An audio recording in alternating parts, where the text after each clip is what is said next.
So, you survived the garden. Did you come all this way just to try your luck again? To kill me more efficiently than last time? So you say. But you can't kill me in a way that hasn't been tried already. I can't wait to prove you wrong. Silence, child. The adults are talking. Look around, Envoy. Heelguard should have listened. He tried to bring order through compromise. He failed. Order is meant to be imposed by a stern, guiding hand. Her order wields sharp steel. She must set down her blade.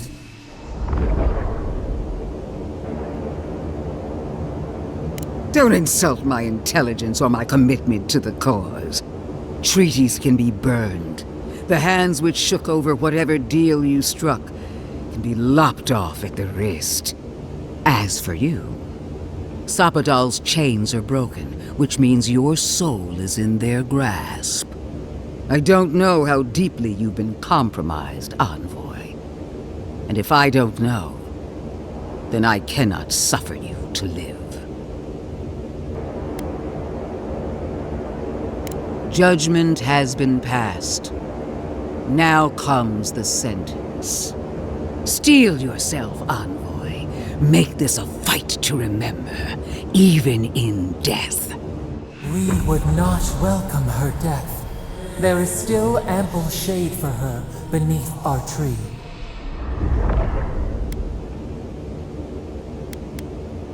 If my theory is correct, you're as mortal as we are.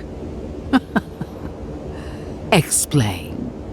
The righteousness of the old gods is no longer certain, and for one of your kind, uncertainty is a death sentence. Interesting theory. But will you stake your life on it? Would you pit your logic against my faith? My parents died in the name of research. If I must follow their example to the grave, so be it.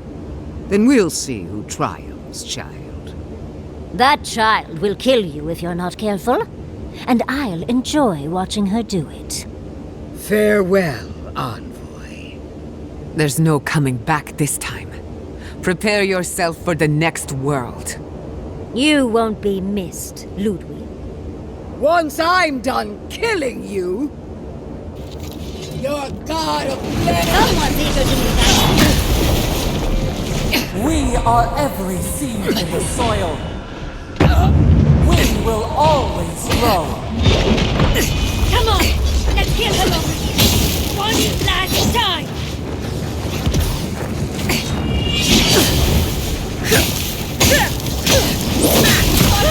Too hot!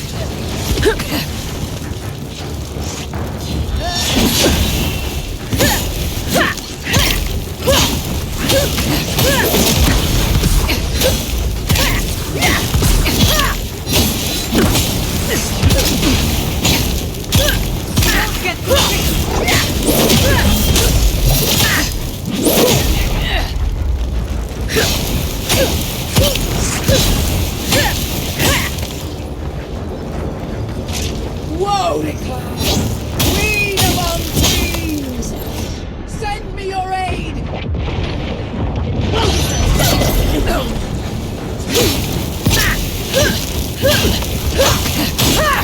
Worth it strong!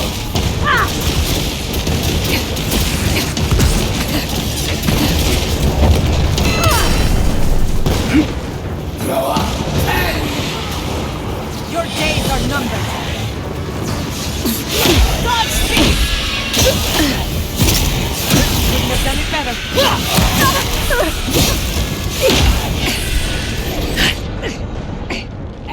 Worth it wrong!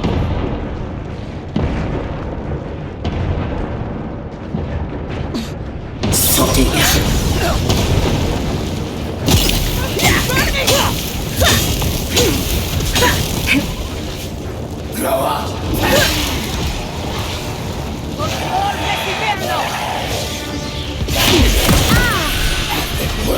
Wrong! Sorting.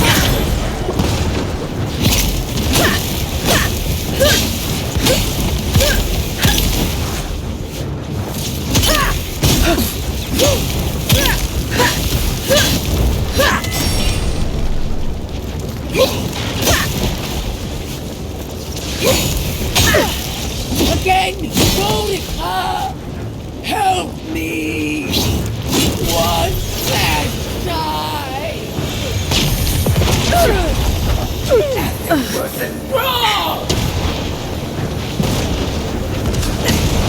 Grow up! Let me out! Sorting it! You're right! It wasn't wrong!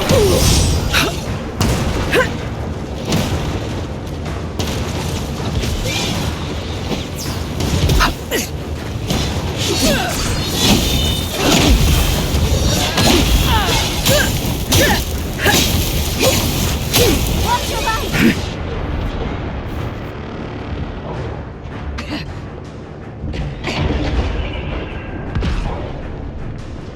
Sorting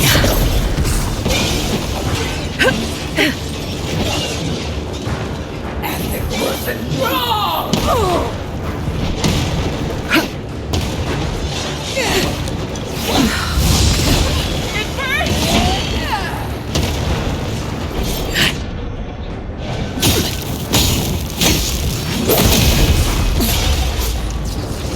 It wasn't wrong!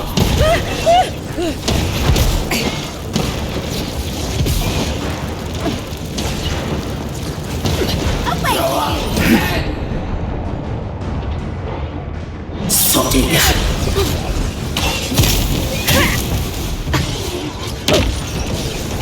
wasn't wrong! Easy!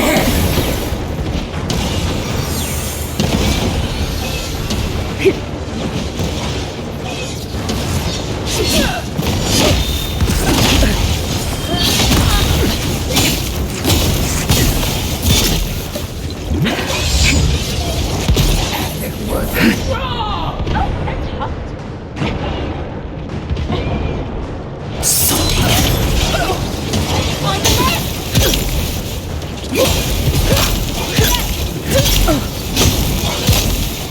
Monica! Where are you? No! Don't abandon me now! Monica's done with her! Kill her now! Sorting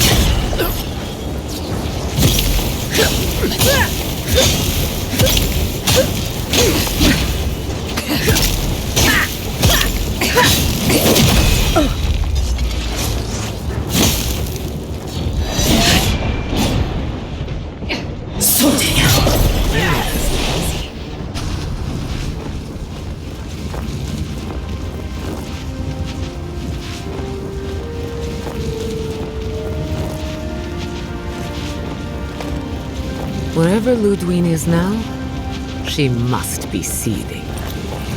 Of course, we'd be happy to kill her again, if needed. She's done for. But we're not. Whatever's next, we'll face it. Together. Gods, you're all gonna make me sick. But carry on. Unraveled at last. We no longer feel her wire against our flesh. We are free always. We are free forever. Silence falls over Paradise, as though the city is holding its breath. Then you hear it, the ringing of a distant bell, the waving of banners, and cheers of victory. After a short and bloody conflict, the dust has finally begun to settle. You feel Sapadal close to your thoughts, stirring with interest. The god of the living lands is observing this moment, unfettered by confusion or fear. For the first time in centuries, they understand. The Paradise militia rallies to you, the outsider who defended them in their hour of need. Whatever happens next, you have won their confidence. You take a moment to reflect on the calm. Not so long ago, you arrived at these shores on a simple errand, which turned out to be anything but simple. The dream scourge is over, and the island has been cleansed of plague. A time of healing and mourning follows. People look to you for answers about the source of the affliction. You tell them the truth. how the plague came from a power beyond mortal understanding, and how it is finally at peace. Thanks to you, the Living Lands has escaped Adiran oppression. The free settlements unite under a common banner and begin the fraught process of negotiating new traditions and values. The Empire withdraws. The frontier remains wild, but not for long. For the rebels of Paradis, this is not a victory they can share. Fearing your wrath, they retreat deeper into the wilderness, taking their secrets and ideals with them. The refugees of Emerald Stair find a cold welcome in the city of Paradis. Animancy is frowned upon, but their knowledge of agriculture is highly valued. The first bountiful harvest improves relations. The ashes of Fior Messiverno continue to smolder. Scavengers avoid the ruins, fearful of spirits unleashed by animancy gone awry. The once promising city is nothing but a cautionary tale. For the people of Shatterscarp, independence is bittersweet. Those who cannot withstand the grief inflicted by Ringgrim's spell leave the settlements, vanishing into the wilderness. Those who remain find themselves forced to cooperate with others, often begrudgingly. With so many dead, the need to stave off hunger outweighs any distaste for certain trading partners.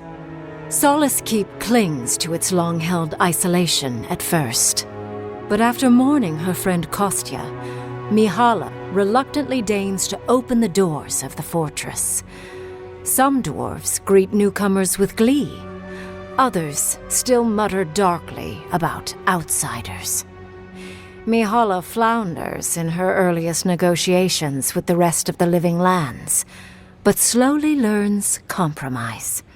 She develops a taste for Valian sweets. For the first time in many years, Kai feels an agreeable restlessness.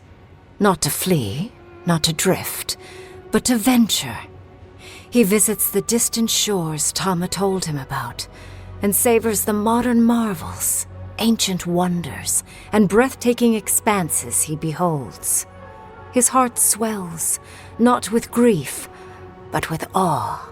There is so much to discover, and he will spend his years chasing all of the joy and beauty the world has to offer him. With his travels alongside the envoy complete, Marius is left directionless once again. Rather than disappearing into his cups, however, Marius leans on his time among his companions to give him the strength to re-enter society and find comfort in civilization. He establishes a route between Paradis and Thirdborn, guiding travelers between the two in return for money and supplies.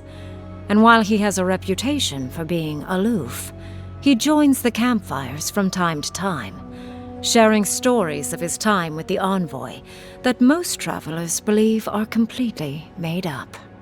Giada continues to improve as an animancer.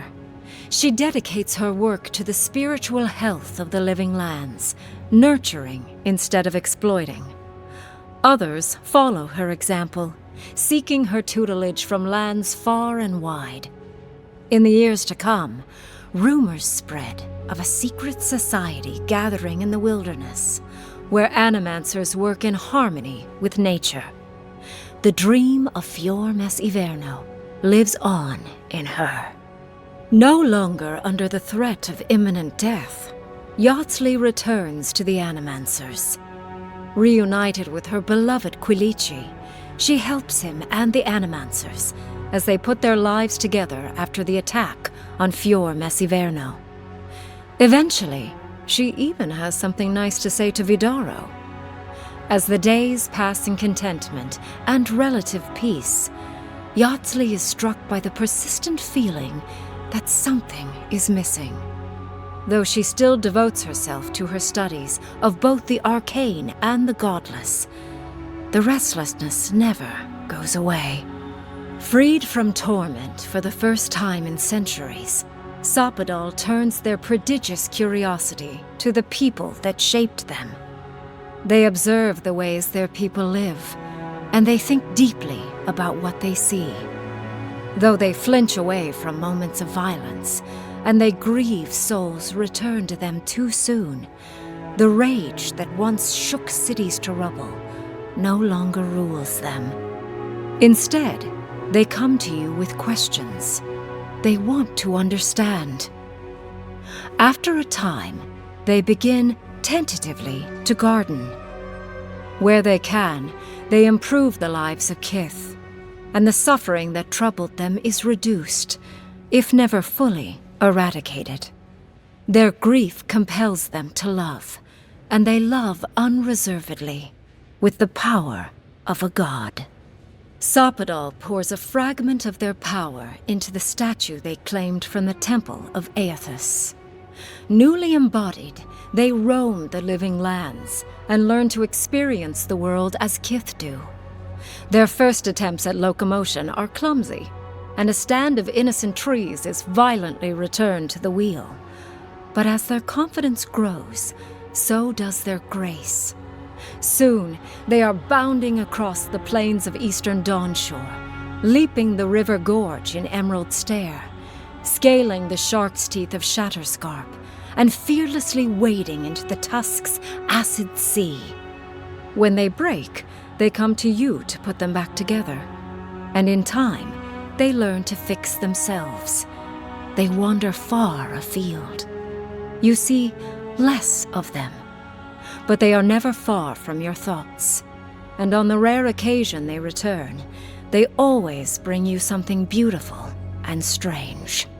The sounds of celebration pull you out of reverie. Many are waiting to greet you with open arms. You take a moment to catch your breath and savor it, because everything is about to change.